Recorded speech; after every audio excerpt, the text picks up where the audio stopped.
Hi friends, ಎಲ್ರಿಗೂ ನಮಸ್ಕಾರ. ಕಾವ್ಯ ಹರಿಕೃಷಿ YouTube ಚಾನಲ್ಗೆ ಎಲ್ಲರಿಗೂ ವೆಲ್ಕಮ್ ಫ್ರೆಂಡ್ಸ್, ಹ್ಯಾಪಿ ವೆಲ್ಕಮ್. ಯಾರೆಲ್ಲ ಮೊದಲೇ ಬಾರಿ ನನ್ನ ವಿಡಿಯೋ ನೋಡ್ತಾ ಇದ್ದರೆ ದಯವಿಟ್ಟು ಸಬ್ಸ್ಕ್ರೈಬ್ ಮಾಡ್ಕೊಂಡು ನೋಡಿ, ಹಾಗೆ ಬೆಲ್ ಐಕಾನ್ ಕೂಡ ಕ್ಲಿಕ್ ಮಾಡಿ ಮುಂದೆ ಮಾಡುವಂಥ ವಿಡಿಯೋಗಳ ನೋಟಿಫಿಕೇಶನ್ ಬಟ್ ಅಂತ ಸಿಗುತ್ತೆ. ಸೊ ಬನ್ನಿ ಫ್ರೆಂಡ್ಸ್, ವಿಡಿಯೋನ ಸ್ಟಾರ್ಟ್ ಮಾಡೋಣ. ಸೊ ನಾನಿವತ್ತು ನಿಮಗೆ ಅಂದರೆ ನನ್ನ ಒಂದು ಚಾನಲಲ್ಲಿ ಸುಮಾರಷ್ಟು ವಿಡಿಯೋಗಳನ್ನ ಹಾಕ್ತಾ ಇರ್ತೀನಿ, ಸುಮಾರಷ್ಟು ಇನ್ಫಾರ್ಮೇಷನ್ ವಿಡಿಯೋಗಳನ್ನ ಹಾಕ್ತಾ ಇರ್ತೀನಿ.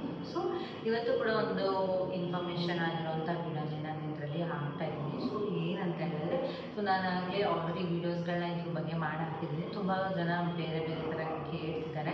ಸೊ ಅದಕ್ಕೋಸ್ಕರ ನಾನು ವಿಡಿಯೋದಲ್ಲಿ ತಿಳಿಸ್ಕೊಡ್ತಾ ಇದ್ದೀನಿ. ಅಂದರೆ ಬಾಯ್ ಬೇಬಿ ಸಿಂಟಮ್ಸ್ ಬಗ್ಗೆ, ಬಾಯ್ ಬೇಬಿ ಸಿಂಟಮ್ಸ್ ಬಗ್ಗೆ ಕ್ಲಿಯರ್ ಆ್ಯಂಡ್ ಶಾರ್ಟ್ಕಟ್ಟಾಗಿ ಬೇಗ ಹೇಳಿ ಮುಗಿಸ್ಕೊಡ್ತೀನಿ. ಜಾಸ್ತಿ ಲಾಂಗಾಗಿ ಏನು ವಿಡಿಯೋ ಇರೋದಿಲ್ಲ, ಸೊ ಶಾರ್ಟ್ ಫಾರ್ಮ್ ಆಗಿರುತ್ತೆ. ಸೊ ಹಿಂದೆ ಮಾಡಿರೋಂಥ ವಿಡಿಯೋಗಳೆಲ್ಲ ನಿಮಗೆ ಲಾಂಗಲ್ಲಿತ್ತು. ಸೊ ಈಗ ಒಂದು ಶಾರ್ಟಲ್ಲಿ ನಾವು ವಿಡಿಯೋನ ಮುಗಿಸ್ಬಿಡೋಣ. ಸೊ ಏನಂತಾರೆ, ಎಲ್ಲರಿಗೂ ಪ್ರೆಗ್ನೆಂಟ್ ಲೇಡೀಸ್ಗೆ ಸೊ ಆಸೆ ಇರುತ್ತೆ. ಸೊ ನನಗೆ ಈ ಮಗು ಆಗಬೇಕು, ಆ ಮಗು ಆಗಬೇಕು, ನಂಗೆ ಬಾಯ್ ಬೇಬಿ ಆಗಬೇಕು, ಗರ್ಲ್ ಬೇಬಿ ಆಗಬೇಕು ಅಂತ ಆಸೆ ಇರುತ್ತೆ. ಸೊ ನಾನು ಇದರಲ್ಲಿ ಬಾಯ್ ಬೇಬಿ ಅಂದರೆ ಗಂಡು ಮಗು ನಿಮ್ಮ ಹೊಟ್ಟೆಯಲ್ಲಿದೆ ಅಂದರೆ ಏನೇನೆಲ್ಲ ಸಿಂಟಮ್ಸ್ ಆಗುತ್ತೆ, ಆ ಒಂದು ಪ್ರೆಗ್ನೆಂಟ್ ಲೈಫ್ ಅನ್ನೋದು ಪ್ರೀಷಿಯಸ್ ಟೈಮ್ ಗೈಸ್. ಸೊ ನೀವೇನಾದರೂ ಪ್ರೆಗ್ನೆಂಟ್ ಇರ್ತೀರ ಅಂತಂದರೆ ಆ ಒಂದು ಟೈಮಲ್ಲಿ ಸೊ ನಿಮ್ಗೆ ಏನೇನು ಅನಿಸುತ್ತೆ ಮಾಡಿ, ಏನೇನು ಅನಿಸುತ್ತೆ ತಿನ್ನಿ, ಯಾವುದಕ್ಕೂ ತಲೆ ಕೆಡಿಸ್ಕೊಬೇಡಿ. ಆವಾಗ ಚೆನ್ನಾಗಿ ಕೇರ್ ಮಾಡಬೇಕು. ಯಾಕಂದರೆ ನೀವು ಕೇರ್ ಮಾಡ್ಕೊಳ್ಳೋದಲ್ಲ, ಎಲ್ಲರೂ ನಿಮ್ಮನ್ನ ಕೇರ್ ಮಾಡ್ತಾರೆ. ಯಾಕಂದರೆ ನಿಮ್ಮ ಜೊತೆ ಮಗು ಕೂಡ ಇರುತ್ತೆ ಅನ್ನೋ ಒಂದು ಉದ್ದೇಶದಿಂದ ಎಲ್ಲರೂ ಕೇರ್ ಮಾಡ್ತಾರೆ. ಅವಾಗ ಏನು ಆದಷ್ಟು ಆಗುತ್ತೋ ಆದಷ್ಟು ಎಲ್ಲರ ಕೈಲಿ ಮಾಡಿಸ್ಕೊಂಬಿಡಿ. ಆಮೇಲಂತೂ ಯಾರು ಏನು ಮಾಡಲ್ಲ. ಅದಕ್ಕೋಸ್ಕರ ಹೇಳ್ತಿರೋದು, ಆ ಟೈಮನ್ನು ಚೆನ್ನಾಗಿ ಎಂಜಾಯ್ ಮಾಡಿ. ಸೊ ಬೇರೆದೆಲ್ಲ ಇದ್ದಿದೆ. ಸೊ ಆ ಟೈಮನ್ನು ನೀವು ಒಂದು ಪ್ರೀಷಿಯಸ್ ಟೈಮನ್ನು ಎಂಜಾಯ್ ಮಾಡೋದ್ರ ಮುಖಾಂತರ ನೀವು ಕಾಲ ಕಳಿಬೇಕಾಗುತ್ತೆ. ಆ ಟೈಮಲ್ಲಿ ಸೊ ನಿಮಗೆ ಒಂದು ಮೈಂಡಲ್ಲಿ ಬರುತ್ತೆ, ಸೊ ನನಗೆ ಯಾವ ಮಗು ಆಗ್ಬೋದು, ಬಾಯ್ ಗರ್ಲ್ ಅಂತ. ಸೊ ನಿಮ್ಮ ದೇಹದಲ್ಲಿ ಆಗುವಂಥ ಬದಲಾವಣೆಗಳ ಮುಖಾಂತರ ನಿಮಗೆ ಬಾಯ್ ಅಥವಾ ಗರ್ಲ್ ಅನ್ನೋದನ್ನು ನಾನು ವಿಡಿಯೋದಲ್ಲಿ ತಿಳಿಸ್ಕೊಡ್ತೀನಿ. ಸೊ ಇದರಲ್ಲಿ ನಿಮಗೆ 7 ರಿಂದ 8 ಸಿಂಟಮ್ಸ್ಗಳಿರುತ್ತೆ. ಈ ಸಿಂಟಮ್ಸ್ ಏನಾದರೂ ನಿಮ್ಮಲ್ಲಿ ಚೇಂಜಸ್ ಆಯಿತು ಅನ್ನೋದಾದರೆ ನಿಮಗೆ ಗಂಡು ಮಗು ಆಗುವಂಥ ಚಾನ್ಸಸ್ ಇರುತ್ತೆ.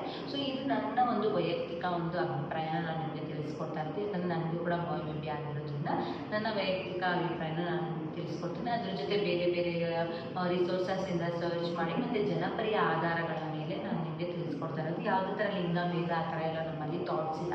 ಈಗೇನು ಅಂದರೆ ಜನಕ್ಕೆ ಮೈಂಡ್ ಸೆಟ್ ಇರುವಂಥದ್ದು, ಯಾವ ಮಗು ಆದ್ರೂ ಚೆನ್ನಾಗಿ ನೋಡ್ಕೊಳ್ಳೋವಂಥ ಮೈಂಡ್ ಸೆಟ್ಟನ್ನು ಎಲ್ಲ ತಂದೆ ತಾಯಿಗಳು ಇಟ್ಕೊಂಡಿದ್ದಾರೆ. ಆಗಿನ ಕಾಲದಲ್ಲಿ ಆ ಥರ ಇತ್ತು, ಹೆಣ್ಮಗು ಹುಟ್ಟಿದ್ರೆ ಈ ಥರ ಮಾಡುವಂಥದ್ದೆಲ್ಲ ಇರೋ ಕಾರಣದಿಂದ ಸೊ ಅದು ಕಾನೂನು ಬಾಹಿರ ಅಂತ ಇರೋದು. ಸೊ ನಾವು ಇದರಲ್ಲಿ ಜನಪ್ರಿಯ ಆಧಾರಗಳ ಮೇಲೆ ನಾನು ಇದರಲ್ಲಿ ಜಾಸ್ತಿ 90% ಈ ಥರ ಆಗ್ಬೋದು ಅನ್ನೋದು ಇದರಿಂದ ನಾನು ನಿಮಗೆ ಹೇಳ್ತಾ ಇರೋದು. ಸೊ ಮೊದಲನೇದು ಸ್ಟಾರ್ಟಿಂಗ್ ಹೇಳ್ಬಿಡ್ತೀನಿ, FHR ರೇಟು.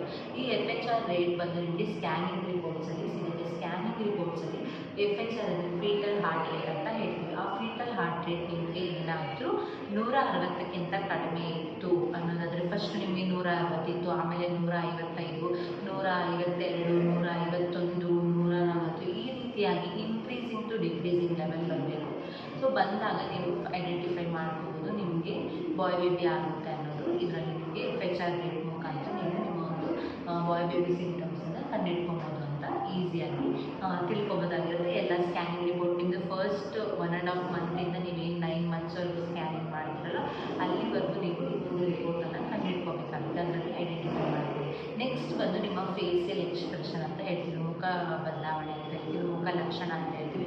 ಅದು ನಿಮಗೆ ಕಳೆ ಇರೋದಿಲ್ಲ. ಈ ಕತ್ತಿನ ಭಾಗದಲ್ಲೆಲ್ಲ ಕಪ್ಪಾಗುವಂಥದ್ದು, ಮತ್ತು ಮೂಗಿನ ಭಾಗದಲ್ಲೆಲ್ಲ ಕಪ್ಪಾಗುವಂಥದ್ದು, ಪಿಂಪಲ್ಸ್ ಆಗುವಂಥದ್ದು, ರ್ಯಾಷಸ್ ಆಗುವಂಥದ್ದು, ಮುಖ ದಪ್ಪ ಆಗುವಂಥದ್ದು, ನಾವು ಕೂಡ ದಪ್ಪ ಆಗ್ತೀವಿ, ಮುಂಚೆ ಸಣ್ಣ ಇರ್ತೀವಿ, ದಪ್ಪ ಆಗುವಂಥದ್ದು, ಮತ್ತು ಮೂಗೆಲ್ಲ ದಪ್ಪ ಆಗುವಂಥದ್ದು, ಕುತ್ತಿಗೆ ಭಾಗ ಎಲ್ಲ ಬ್ಲ್ಯಾಕ್ ಆಗುವಂಥದ್ದು, ಈ ರೀತಿಯಾದಂಥ ಚೇಂಜಸ್ಸು ಆಗ್ತಾ ಹೋಗುತ್ತೆ. ಆಗ ನೀವು ಐಡೆಂಟಿಫೈ ಮಾಡ್ಕೋಬೇಕು ನಿಮಗೆ ಬಾಯ್ ಬೇಬಿ ಆಗುತ್ತೆ ಅನ್ನೋದು ಐಡೆಂಟಿಫಿಕೇಷನ್ ಮಾಡ್ಕೊಳ್ಳಿ. ನೆಕ್ಸ್ಟು ನಿಮ್ಮ ಒಂದು ಬೆಲ್ಲಿ ಶೇಪು, ಹೊಟ್ಟೆಯ ಆಕಾರ ಬಂದು ಕೆಳಗಡೆ ಬಿದ್ದಿರೋ ಹಾಗೆ, ಜೋತು ಬಿದ್ದಿರೋ ಹಾಗೆ ಇರುತ್ತೆ. ಸೊ ಆಗ ನೀವು ಐಡೆಂಟಿಫೈ ಮಾಡ್ಕೋಬೇಕು ನನಗೆ ಗಂಡು ಮಗು ಆಗುತ್ತೆ ಅಂತ ಹೇಳಿ. ಸೊ ನೆಕ್ಸ್ಟ್ ಬಂದು ನಿಮ್ಮ ಕ್ರೇವಿಂಗ್ಸ್ ನಿಮಗೆ ಉಪ್ಪು ಖಾರ ಜಾಸ್ತಿ ತಿನ್ನುವಂಥ ಕ್ರೇವಿಂಗ್ಸ್ ಇರುತ್ತೆ. ಈ ರೀತಿ ಉಪ್ಪು ಖಾರ ಜಾಸ್ತಿ ತಿನ್ನುವಂಥ ಕ್ರೇವಿಂಗ್ಸ್ ಯಾವಾಗ ನಿಮಗೆ ಸ್ಟಾರ್ಟ್ ಆಗುತ್ತೋ, ಸೊ ಹಾಗಂದರೆ ಈಗ ಒಂದು ಖಾರ ತಿನ್ನೋದು, ನಾನ್ ವೆಜ್ ತಿನ್ನುವಂಥದ್ದಾಗಿರ್ಬೋದು, ಖಾರದ ಐಟಮ್ಸ್ ತಿನ್ನುವಂಥದ್ದಾಗಿರ್ಬೋದು, ಅದ್ರ ಮೇಲೆ ಸ್ವಲ್ಪ ಒಲವು ಜಾಸ್ತಿನೇ ಹೆಚ್ಚಿಗೆನೇ ಇರುತ್ತೆ. ಹಾಗೆ ನೀವು ಐಡೆಂಟಿಫೈ ಮಾಡ್ಕೊಳ್ಳಿ. ನೆಕ್ಸ್ಟ್ ನಿಮಗೆ ಕೆರೆತ ಆಗಲಿ ಆ ಥರ ಎಲ್ಲ ಇರಲ್ಲ. ಓಕೆನಾ. ವಾಮಿಟಿಂಗ್ಸು ಕೂಡ ಕಡಿಮೆ ಇರುತ್ತೆ. ಸೊ ಗರ್ಲ್ ಬೇಬಿಗೆ ಕಂಪೇರ್ ಮಾಡಿದ್ರೆ ಬಾಯ್ ಬೇಬಿಗೆ ವಾಮಿಟಿಂಗ್ಸ್ ಲೆವೆಲ್ ಎಲ್ಲ ಕಡಿಮೆ ಇರುತ್ತೆ. ಒಬ್ಬರೊಬ್ರಿಗೆ ಇರುತ್ತೆ. ನನಗಂತೂ ಒಂಚೂರು ವಾಮಿಟಿಂಗ್ ಇಲ್ಲ. ಏನೂ ಇರಲಿಲ್ಲ. ಸೊ ಬೇರೆಯವ್ರಿಗೆ ಇರುತ್ತೆ, ಏನೋ ಒಂದು 10% ಜನಕ್ಕೆ ಇರುತ್ತೆ. 90% ಜನಕ್ಕೆ ಗರ್ಲ್ ಬೇಬಿಗೆ ಮಾತ್ರ ವಾಮಿಟಿಂಗ್ ಇರುತ್ತೆ.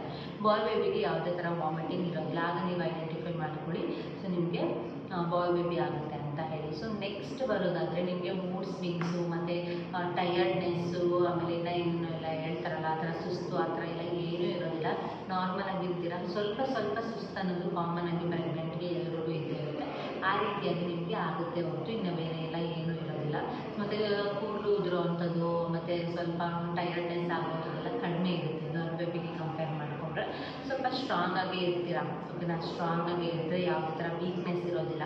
ಯಾಕಂದರೆ ನಿಮ್ಗೆ ಯಾವುದೇ ಥರ ವಾಮಿಟ್ ಆಗೋದಿಲ್ಲ. ಆ ಥರ ಎಲ್ಲ ಹುಡುಗಿ ಪಕ್ಕು ಇರೋದು ಅಂತಂದರೆ ವಾಮಿಟ್ ಆಗುತ್ತೆ, ಊಟ ಸೇರಲ್ಲ, ಆ ರೀತಿಯಾಗಿ ಆಗ್ತಾ ಹೋಗುತ್ತೆ. ನಾನು ಸುಮಾರಷ್ಟು ಜನರಲ್ಲಿ ನೋಡಿದ್ದೀನಿ ಅವ್ರಿಗೆ ವಾಮಿಟಿಂಗ್ಸ್ ಆಗುವಂಥದ್ದು, ಊಟ ಸೇರದೇ ಇರೋಂಥದ್ದು. ಹುಡುಗಿ ಪಾಪು ಆಯಿತು ಅಂದರೆ ಆ ರೀತಿಯಾಗಿ ಆಗುತ್ತೆ. ಬಟ್ ಹುಡುಗ ಪಾಪು ಅಂದರೆ ಬಾಯ್ ಬೇಬಿ ಆಯಿತು ಅಂದರೆ ಅದಕ್ಕೆಲ್ಲ ಏನೂ ಆಗೋಲ್ಲ. ನೀವು ಎನರ್ಜೆಟಿಕ್ ಆಗಿರ್ತೀರ, ಆ್ಯಕ್ಟಿವ್ ಆಗಿರ್ತೀರ, ನೀವು ಡ್ಯಾನ್ಸ್ ಮಾಡ್ಬೋದು, ಕುಣಿಬೋದು, ಆ ಥರ ಎಲ್ಲ ಮಾಡ್ಬೋದು, ಲವಲವಿಕೆಯಿಂದ ಇರ್ತೀರ.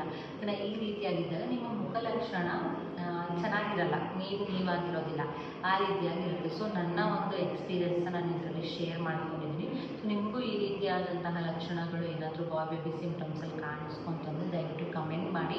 ಏನಾದರೂ ಇನ್ನೂ ಬೇರೆ ವೀಡಿಯೋಸ್ಗಳೇನಾದರೂ ಬೇಕು ಅಂದರೆ ಕೇಳಿ, ನಾನು ಕೂಡ ಮಾಡೋದಕ್ಕೆ ಇಷ್ಟಪಡ್ತೀನಿ. ಸೊ ಇದು ಎಷ್ಟೊಂದು ಜನಕ್ಕೆ ಯೂಸ್ ಆಗುತ್ತೆ ಅಂತ ಅಂದ್ಕೊಂಡಿದ್ದೀನಿ. ಅವ್ರಿಗೆಲ್ಲ ಶೇರ್ ಮಾಡಿ. ಹಾಗೆ ಮುಂದಿನ ಹೊಸ ವೀಡಿಯೋದೊಂದಿಗೆ ಸಿಗ್ತೀನಿ. Take care, bye, love you all.